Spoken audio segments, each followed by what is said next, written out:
Hello everyone, I'm working on another bag prototype and I thought I would do a quick video on how I do my zipper pocket facings. I'm not using an SVG for this, though I do have one, but I'm just making one bag. So I'm not going to pull out my Cricut and connect it and stretch the cables across the room because unfortunately I don't have enough counter space to keep it out all the time, just for one facing. So here I have a piece, a rectangular piece that is 2 inches by 11 inches. Now my zipper is a 9-inch zipper. So I want it to be 2 inches longer than my zipper is going to be, or than the visible zipper is going to be.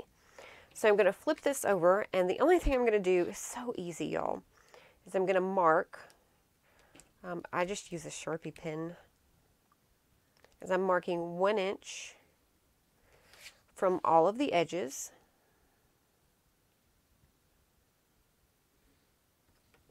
And that's actually going to give me my middle opening. Y'all, my ruler here is getting a little tatty. It's about time to replace it. I've cut into the edge of this thing so stinking many times.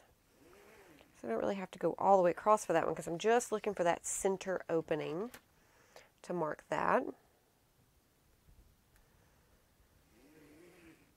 So there I have my 1/2 inch opening. I think I'm a little off there on the end, but that's okay. I'll fix it in a minute. You get the idea, which is the whole point of me doing this video. Now for the ends, y'all are going to think I'm nuts, but let me grab it. It's like one of the simplest things on earth. I have a collection of vintage thread spools, and I'm just going to line this bad boy up so that the edge of the spool meets the edge of the material on both sides. And I'm just going to take my pen and draw around it.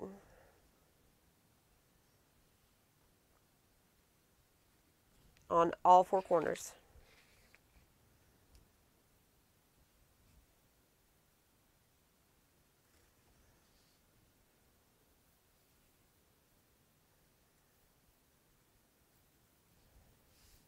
And there you go. That's how I do my zipper facings.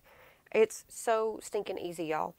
So now just take your scissors and cut out those corners. And I'll probably use my rotary cutter and a straight edge to do the middle part, but just take your time.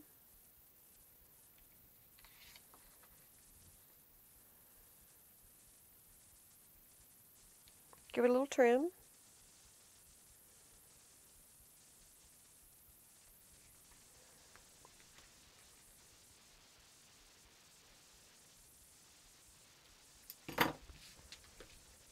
And that's how I get the shape for my zipper panel, for my zipper facing, excuse me. The pretty part on the outside of the zipper. So I hope this helps some of you who had questions on a recent bag post that I made, but this is how I do them when I do them by hand. Like I said, I do have an SVG, and my next pattern that's coming out is going to include the SVGs, whew, words are hard today, y'all. The SVGs for the zipper facing, as well as the decorative strap connectors for the sides of the bag. So look for that, and this is actually for one of my prototypes that I'm working on now. So I hope this helps. Have a great day, everybody, and I will see you next time. Bye.